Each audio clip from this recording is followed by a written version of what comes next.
बिस्मिल्लाहिर्रहमानिर्रहीम, अस्सलाम वालेकुम। The doctor show with doctor Mohammad Shahid के एक और प्रोग्राम के साथ खुशामदीद।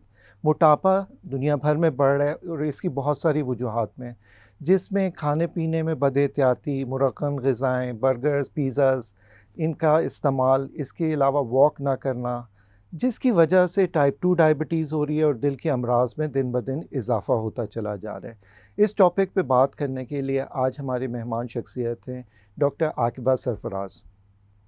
Doctor Aqiba associate professor of endocrinology हैं और सेक्शन हेड हैं लियाकत नेशनल हॉस्पिटल कराची में, और इनका वसी तजर्बा है ऐसे मरीज़ों का इलाज करने में। तो डॉक्टर आकिबा से बात करते हैं। अस्सलाम वालेकुम। वालेकुम अस्सलाम डॉक्टर शाहिद।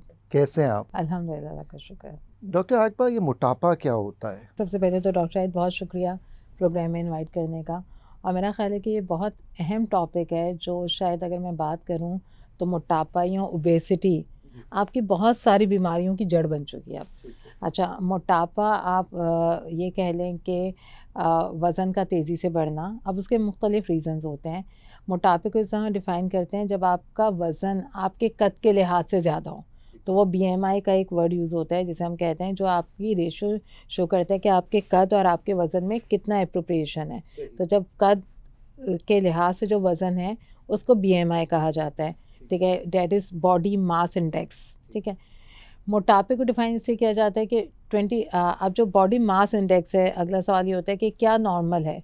तो एक नॉर्मल बंदे का जो बॉडी मास इंडेक्स है वो 19 से 25% के दरमियान में होना चाहिए, तो वो नॉर्मल है।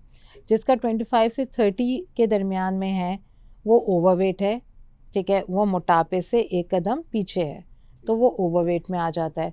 अब अगर वो बॉडी मास इंडेक्स आपका 30 से ऊपर चला जाए तो वो फिर मोटापे या ओबेसिटी में आता है।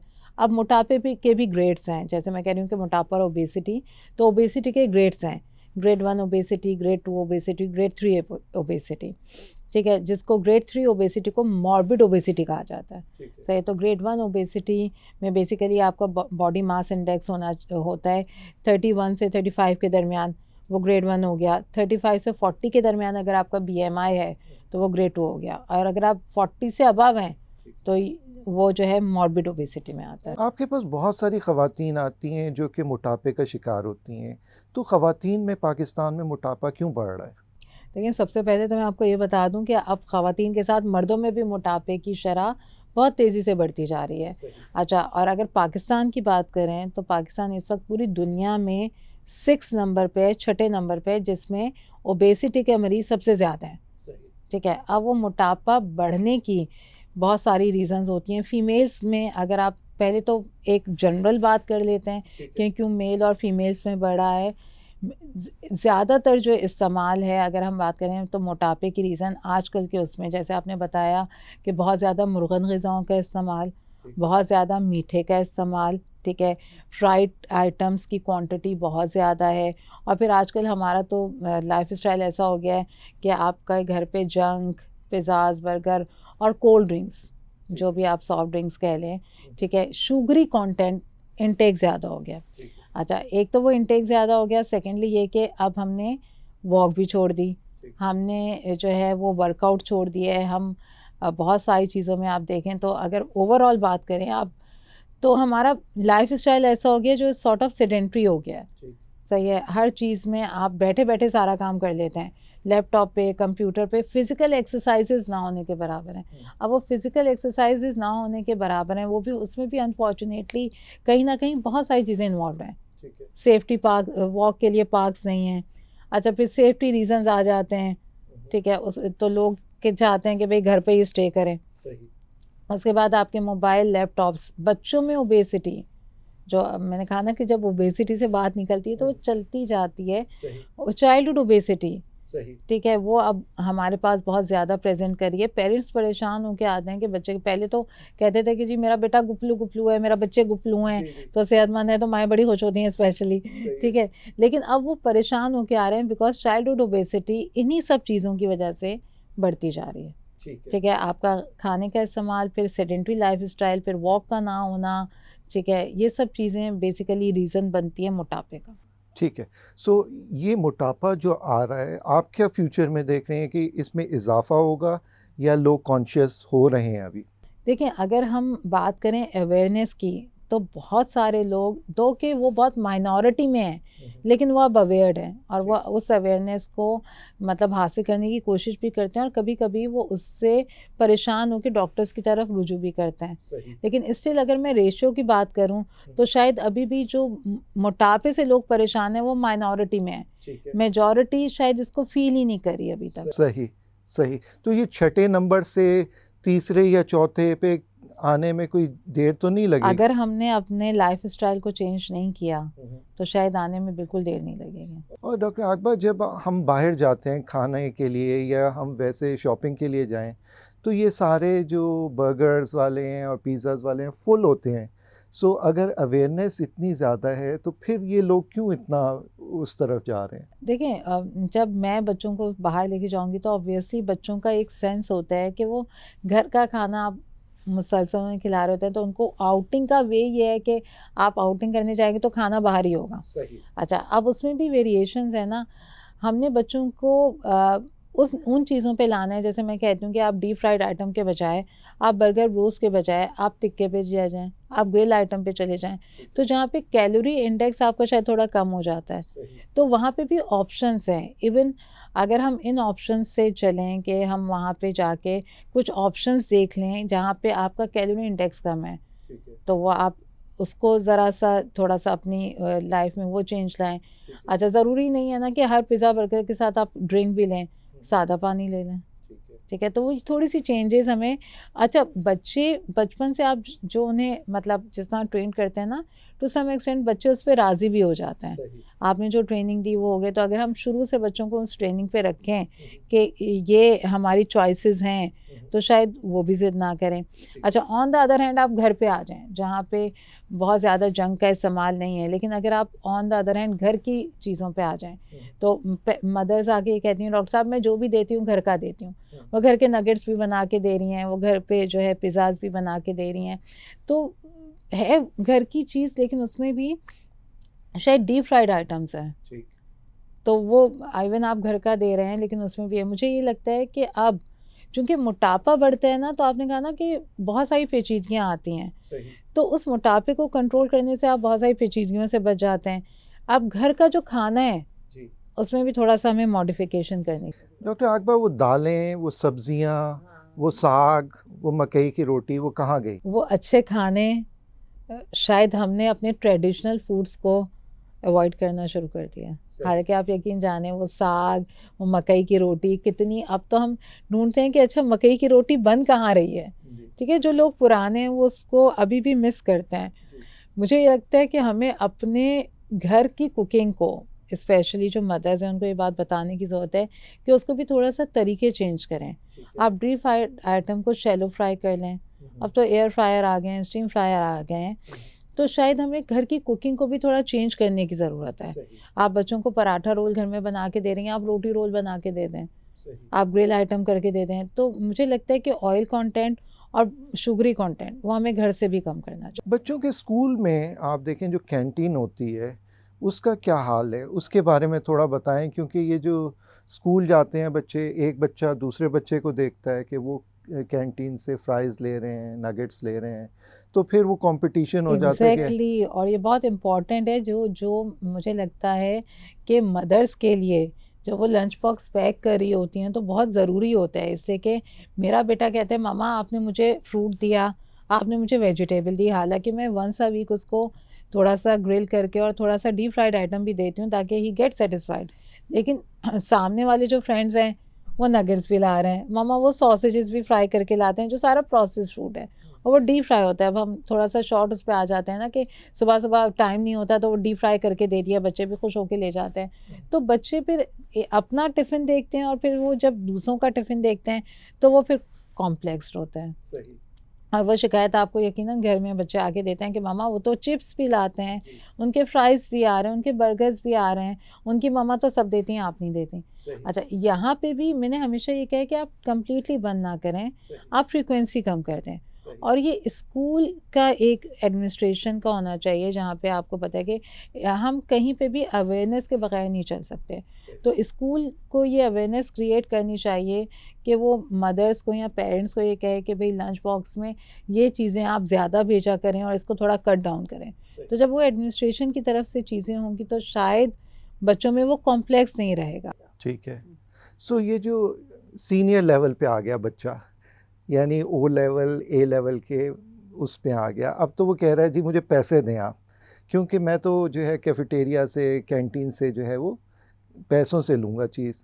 सो इसमें कितना कसूर है स्कूल का और पेरेंट्स का? देखिए विदेश अगर मैं और आप अगर मैं अपने बचपन की बात करूं, ठीक है, हमारा बचपन तो थोड़ा सस्ता वाला था जिसमें हम बाबा से 10 रुपये भी लेते थे। तो मैं मुझे याद है कि मैं कहती थी अबू मैं 10 रुपये उठा लूँ, तो कहते थे अच्छा उठा लो। उसमें 10 रुपये में भी ड्रिंक और पता नहीं क्या क्या आ जाता था, लेकिन शायद वो फ्रिक्वेंसी कम थी ना, और उस वक्त ये चीज़ें इतनी डेवलप नहीं हुई थी। अब बच्चा चूँकि दूसरों को फॉलो करता है तो लेता है, तो मुझे लगता है कि बच्चों को किसी हद तक समझाना और हमेशा पॉजिटिव वे में समझाना इज़ गुड, ठीक है। वो शायद थोड़ा सा मुश्किल होता होगा, लेकिन आपके समझाने से और काउंसलिंग से अच्छा वो चीज़ें शायद बहुत बेहतर हो सकती हैं। ये सवाल करने का मकसद ये था कि अब नेक्स्ट सवाल जो है वो ये है कि बच्चों में चूँकि मोटापा बढ़ रहा है, तो एडोलेसेंट एज में 14-15 साल की उम्र में हम टाइप 2 डायबिटीज़ बच्चों में देख रहे हैं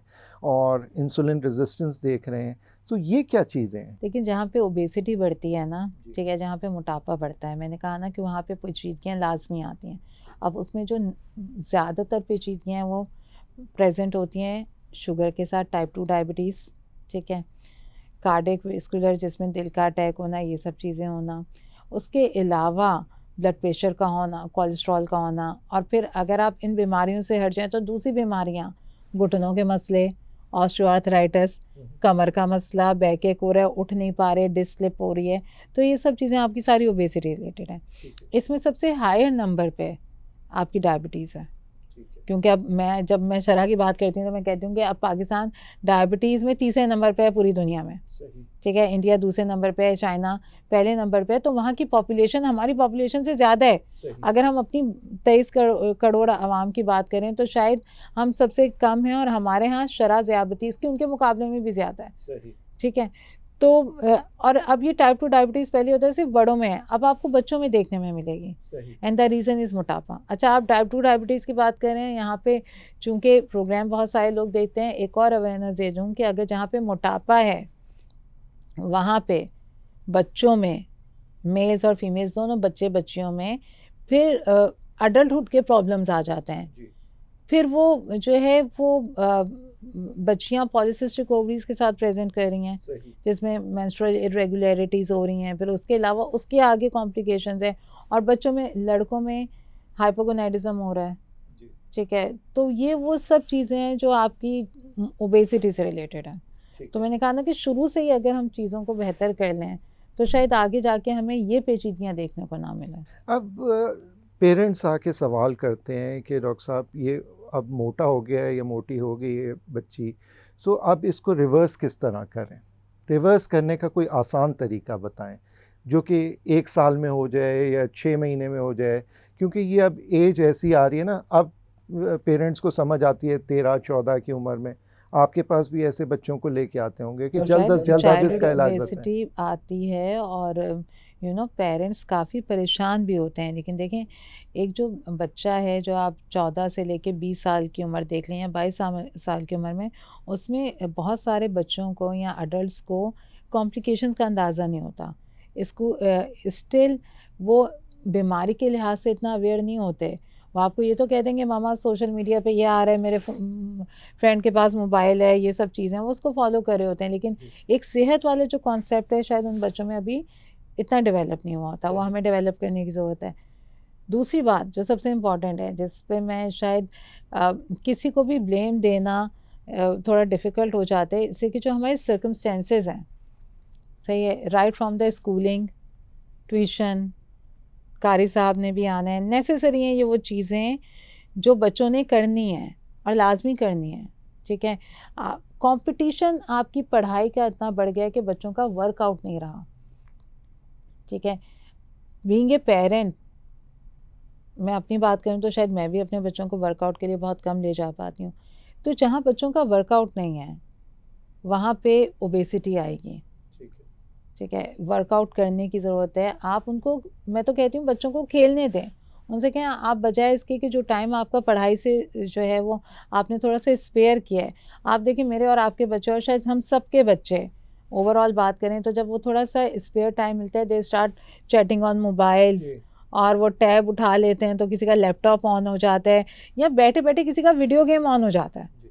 तो सेडेंटरी लाइफस्टाइल तो हमने बच्चों को इतनी आदत बनाई हुई है कि वो यहाँ पे बैठ के वीडियो गेम खेल रहे हैं। ठीक है। तो क्या ओबेसिटी नहीं होगी? अब उसको ज़रा सा अदर हैंड पे सोचें, तो क्या बच्चे बाहर जाके क्रिकेट नहीं खेल सकते हैं?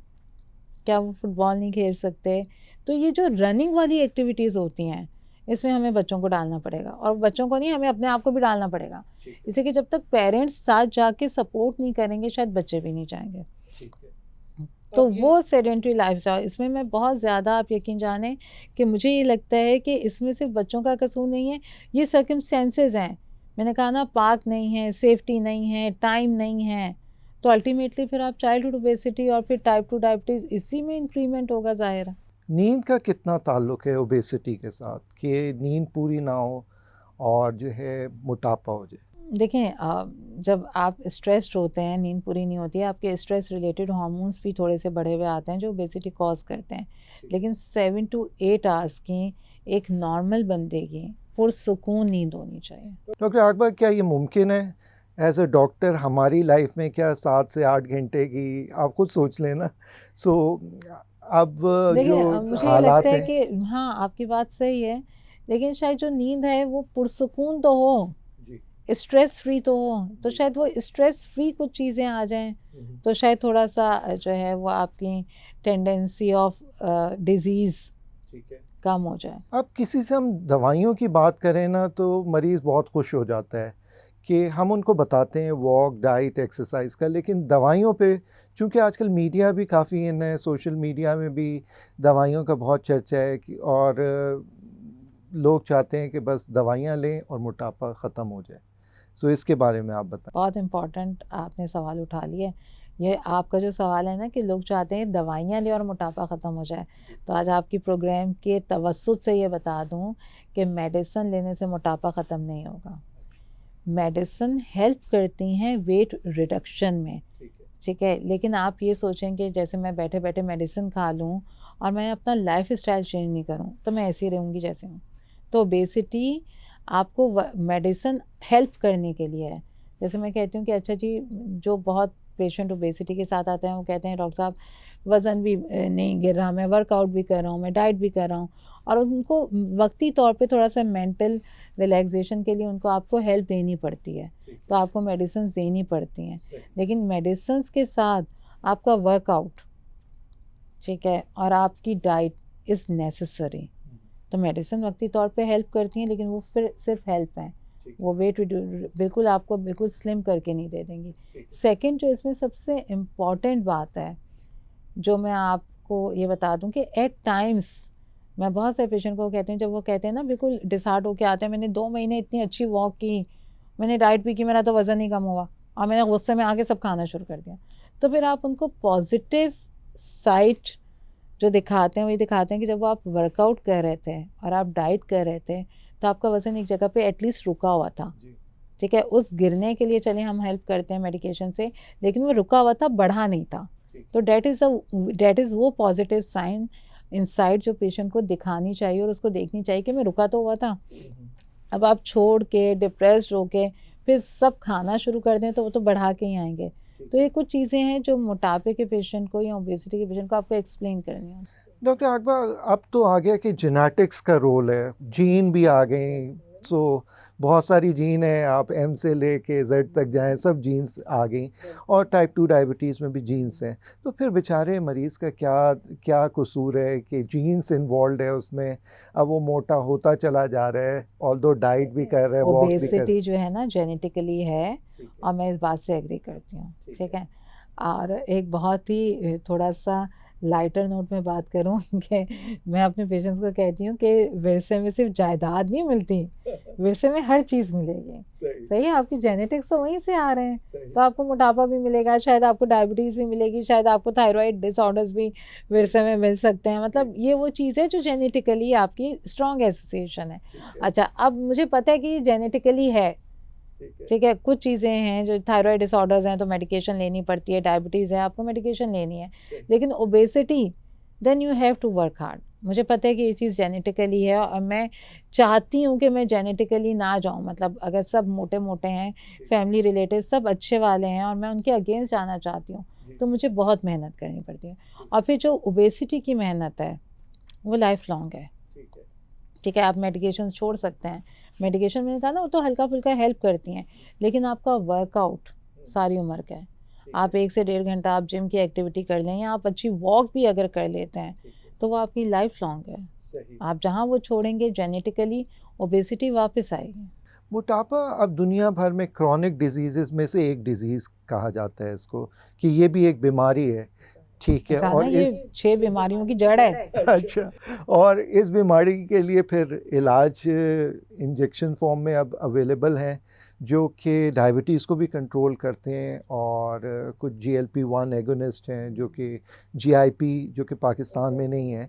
लेकिन जीएलपी-1 एगोनिस्ट के बारे में बताएँ, क्योंकि ये लोग आजकल सोशल मीडिया से सुन के आते हैं और आपसे आते ही ये दरख्वास्त करते हैं कि आप उनको जीएलपी-1 एगोनिस्ट लिख एग्ज़ैक्टली।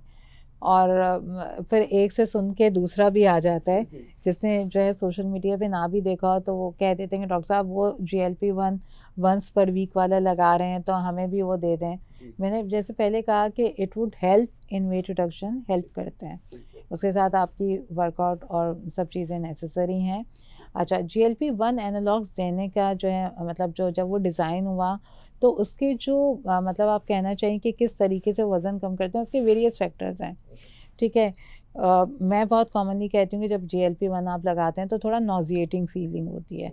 तो बेसिकली वो नॉज़िया से होता है कि वो खाना-पीना कम हो जाता है। ठीक है, सही है, तो एक तो उसके मुख्तलिफ़ फैक्टर्स में ये हो गया कि वो पेट को जल्दी भरा देते हैं, आपको भूख का इतना एहसास नहीं होता, ब्रेन से जो भूख के सिग्नल्स आते हैं वो उसको थोड़ा-सा स्टॉप कर देते हैं कि हाँ भाई भूख नहीं लग रही, तो पेट जल्दी भर जाता है तो मरीज़ की इनटेक कम हो जाती है। ठीक, वो खाना कम खाता है, उसे भूख नहीं लगती, नॉज़िएटिंग रहता है, तो उस लिहाज से वेट रिडक्शन होता है, ठीक है? और फिर वर्कआउट करें तो वो जीएलपी-1 का रोल है जो वन्स पर वीक वाले भी हैं और डेली वाले भी हैं, लेकिन उसके साथ वेट आपकी सारी लाइफ़स्टाइल मॉडिफ़िकेशंस ज़रूरी हैं। ठीक है। अब ये मॉर्बिड ओबेसिटी की आपने बात की, जिसमें बीएमआई 40 से ऊपर हो गया या 40 से कम भी हो, लेकिन डायबिटीज़, हाइपरटेंशन हो, तो उसके अंदर सर्जरी का भी रोल आता है। कुछ मरीज़ सर्जरी भी करवाते हैं और उसका हमने देखा है कि उनकी डायबिटीज़ भी रिवर्स हो जाती है। इस बारे में बताएँ ज़रा? बहुत अच्छा रोल है, ठीक है, जो गैस्ट्रेक्टमीज़ जो मुख्तलिफ़ नामों से हो रही हैं, जी, ठीक है, जो मोटापे की सर्जरी कहलाती हैं, स्लीव गैस्ट्रेक्टमी है, बैरिएट्रिक सर्जरीज़ हैं, ये सब चीज़ें और बहुत सक्सेसफुल भी हैं, ठीक है। ठीक है। बहुत अच्छे सेंटर्स में बहुत अच्छे रिज़ल्ट्स भी हैं और ज़ाहिर है जो फिर ओबेसिटी रिलेटेड चीज़ें होती हैं, जब आपका वेट रिडक्शन अच्छा हो जाता है ऑन एवरेज मैं कहूँ तो 6 मंथ्स में पेशेंट्स आपके 35 टू 40 केजी वेट रिड्यूस करके आते हैं, सही, ठीक है।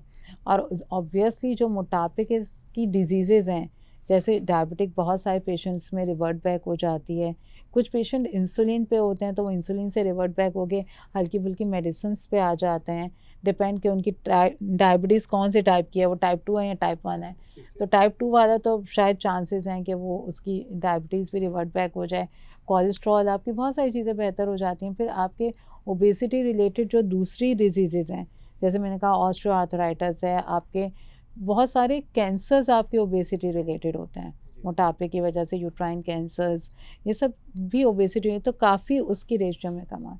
तो स्लीव गैस्ट्रेक्टमी या bariatric surgery is a good option जहाँ पे मॉर्बिड ओबेसिटी है। ठीक है। डॉक्टर आक़बा, आखिर में हमारे नाज़रीन के लिए कोई पैगाम, ताकि ओबेसिटी से वो बच सकें, और अगर मोटापा हो तो उसको किस तरह कम करें? आखिर में पैगाम।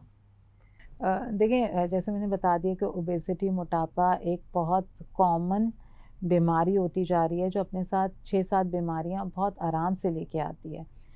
इस चीज़ में अवेयरनेस देना लोगों को बहुत ज़रूरी है।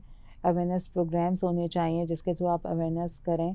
और अगेन जैसे मैं बता चुकी हूँ कि स्टार्ट फ्रॉम द बिगिनिंग, आप बच्चों से ही शुरू करके, चाइल्डहुड से ही शुरू करके उनकी प्रॉपर ट्रेनिंग के साथ, जिसमें उनकी डाइट ट्रेनिंग बहुत इंपॉर्टेंट है, क्या चीज़ अच्छी है, क्या चीज़ नहीं अच्छी, क्या हेल्दी डाइट क्या है।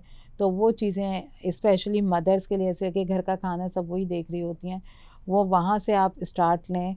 और बच्चों के वर्कआउट पे कहीं ना कहीं आप लोग ज़रूर तवज्जो दें। तो मैं बहुत सारे ऐसी बच्चियाँ और बच्चे देखती हूँ जिनकी स्टडीज़ इतनी टफ़ हैं कि स्कूल से वापस आएँ तो फिर कोचिंग है, कोचिंग के बाद उन्होंने ट्यूशन्स पढ़नी है, फिर उनके अपने असाइनमेंट्स होते हैं, ठीक है, जो उनको शायद थोड़ा-सा भी टाइम नहीं मिलता। तो मैं वहाँ पे पॉज़िटिव साइड ये दिखाती हूँ कि इवन अगर आपके पास 1 घंटा भी मिल गया है, जो आप मेंटली रिलैक्स होने के लिए हैं, तो बराए मेहरबानी वो आप टैब या इन गैजेट से हटा के उनको वॉक पे या वर्कआउट पे या स्विमिंग पे या एक्सरसाइजिंग में या जिमिंग में ज़रूर जो है उनको उस वर्कआउट पे लेके जाएँ। अच्छा, बहुत सारे लोगों के ज़हन में ये है कि हम जब जिम करते हैं, जब हम जिम छोड़ेंगे, तो ये वज़न वापस आएगा। तो डॉक्टर साहब जिम तो करना नहीं है। तो ये इसको भी मैं थोड़ा-सा क्लैरिफ़ाई कर दूँ कि जिम में या वॉक पे जब आप जाते हैं, तो आप अपनी कैलोरीज़ को बर्न करते हैं। तो जब आप कैलोरी बर्निंग करते रहते हैं, तो वेट रिड्यूस होता रहता है। जहाँ आप वो कैलोरी बर्निंग छोड़ देंगे, तो ये तो वापस आएगा। तो ये कुछ चीज़ें हैं जो स्टार्ट फ्रॉम द बिगिनिंग आपको घर से करनी है, ताकि आपका बच्चा शुगर से, ब्लड प्रेशर से, कोलेस्ट्रॉल से महफूज़ रह सके। डॉक्टर अकबर सरफराज, आपका इस प्रोग्राम में आने का बहुत-बहुत शुक्रिया। बहुत शुक्रिया, जज़ाकल्लाह खैर। नाज़रीन, जैसे डॉक्टर अकबर सरफराज ने बताया कि अपना बहुत ख़्याल रखें और अपने बच्चों का भी ख़्याल रखें। वॉक, डाइट, एक्सरसाइज़ को अपनी ज़िंदगी का हिस्सा बना लें। खाने-पीने में इत्तेदाल रखें, अच्छी ग़िज़ा खाएँ और उसके अंदर फल, फ्रूट्स, वेजिटेबल्स ये सब इस्तेमाल करें। बच्चों को जिम कराएँ, वॉक कराएँ, पढ़ाई के साथ अपना और बच्चों का दोनों का ख़्याल रखें ताकि मोटापा ना हो। नेक्स्ट प्रोग्राम तक के लिए अल्लाह हाफ़िज़।